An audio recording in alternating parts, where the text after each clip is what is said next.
Mas afinal, como teria realmente ocorrido a segunda multiplicação dos pães? Jesus, estando ali no meio de uma multidão que o acompanhava, chamou seus discípulos e disseram: Tenho compaixão dessa multidão, porque já estão comigo há 3 dias e não têm o que comer. E quero despedi-las para ir embora, só que tenho medo de que elas desfaleçam pelo caminho. Os discípulos então ficaram preocupados porque eles não tinham alimento para todos.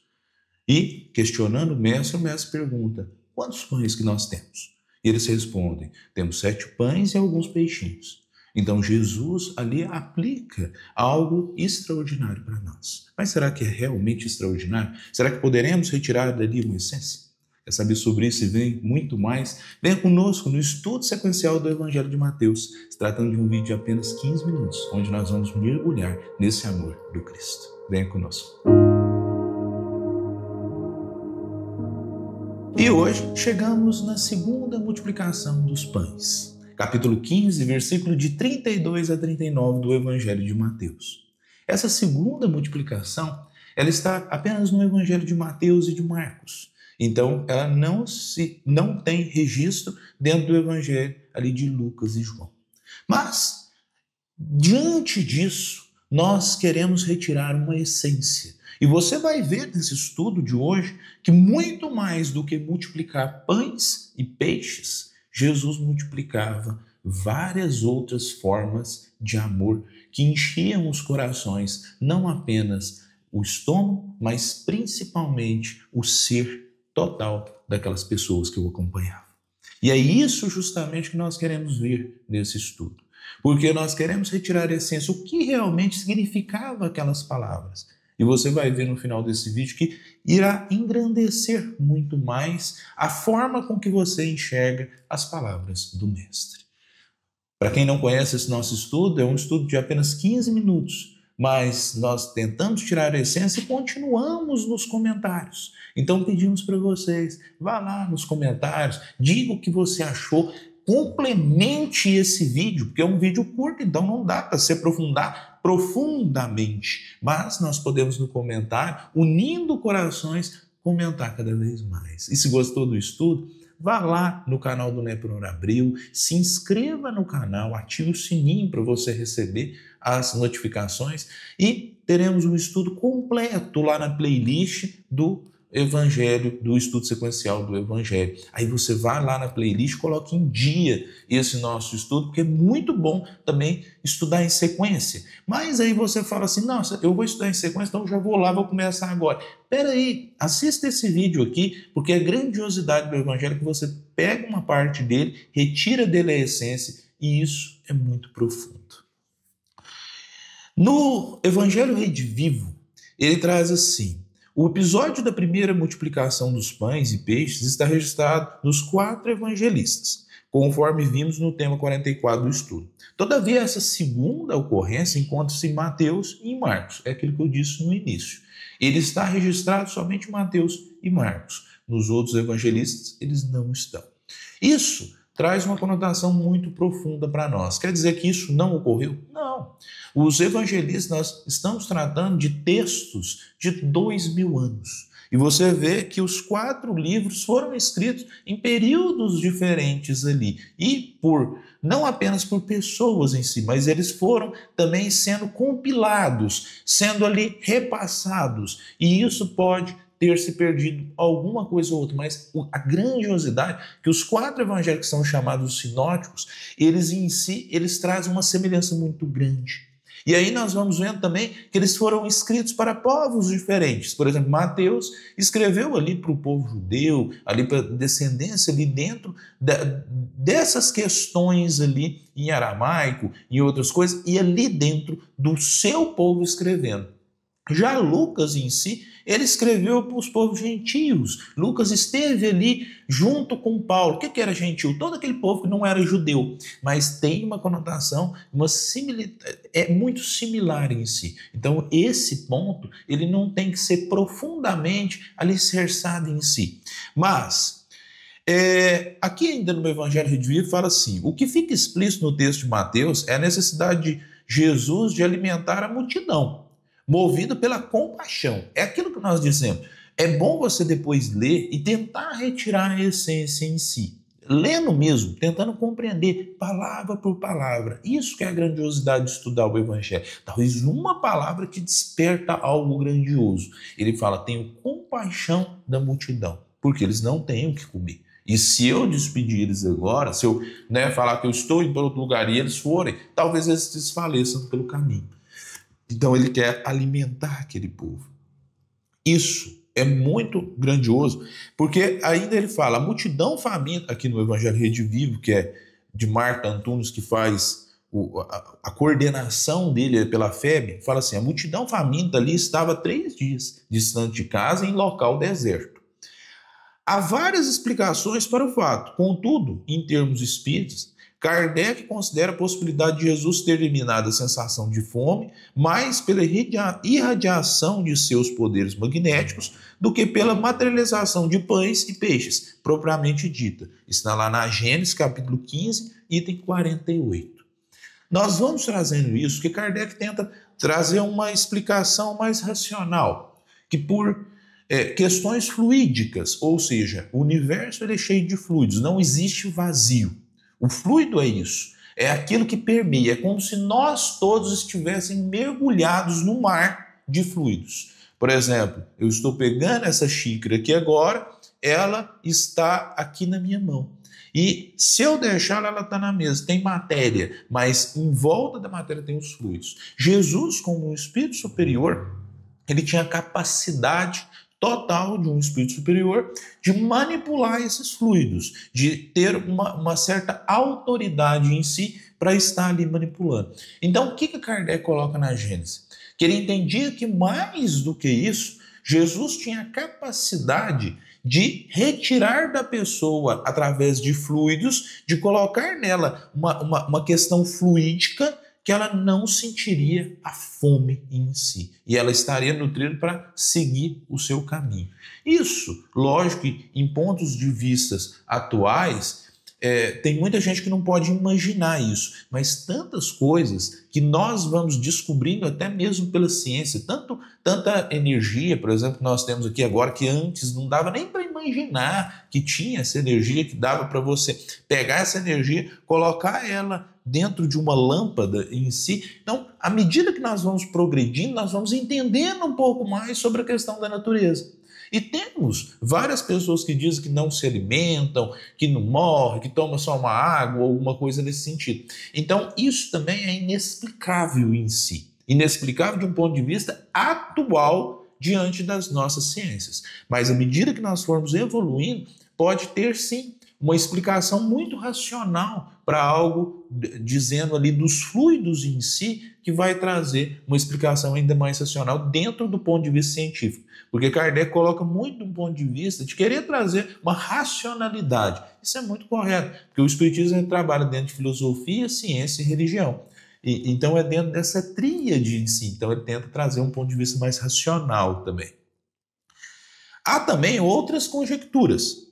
Muitos têm visto nessa narrativa da multiplicação dos pães uma parábola, na qual se compara o alimento espiritual da alma ao alimento do corpo. Caibar Schutel, ao se referir ao fato, pondera: a panificação do trigo sobre as ordens de direção de Jesus Cristo no deserto não pode deixar de obedecer à lei de materialização dos corpos. Tenham eles a natureza que tiverem, sejam de carne, de massa, de pedra. Ou seja, ele também trabalha essa questão que Jesus não veio derrogar as leis. Ali tem uma aplicação de uma lei. Nós vemos até no vídeo que ele acalmou a tempestade. Tem uma explicação espiritual dentro disso. Temos espíritos que estão cuidando em si da questão da natureza. E isso é muito vívido, mas ao mesmo tempo é muito difícil. Mas nós vemos que pessoas comuns, que não precisavam nem ser o Cristo em si, eles têm a capacidade de manipular energia e fluidos e também manipular essas questões energéticas em si. Isso está relatado em vários estudos, em várias questões, até de pessoa, por exemplo, que benzia cobra, que benzia em si. Então, assim, as energias, eles existem em si. Esse de benzer cobra, para mim, assim, é sensacional. Porque as pessoas iam, recolhiam, tipo assim, uma pastagem ou alguma coisa, e pegava uma área de reserva e falava assim, naquela área de reserva vai ser então que eu vou encostar as cobras. E tem relato de muita gente que viu isso. A pessoa ia fazendo uma oração, alguma coisa nesse sentido, as cobras iam seguindo ele, pessoas que viram. Eu conversei com pessoas que viram isso. As cobras iam seguindo e ele fazia uma oração, alguma coisa lá, e elas encostavam lá naquela reserva. E elas ficavam somente naquela questão daquela reserva, elas não iam à propriedade rural. Isso antigamente ocorria muito em si. Então tinha um poder fluídico dessa pessoa que tinha uma capacidade de fazer isso. Isso é explicável de um ponto de vista científico atual? Não. Mas que existia, existia, porque as pessoas viam e relatavam. E não é conto da carochinha, realmente, pessoas de bastante idoneidade contaram nesse sentido. No universo todo existe a força e a matéria.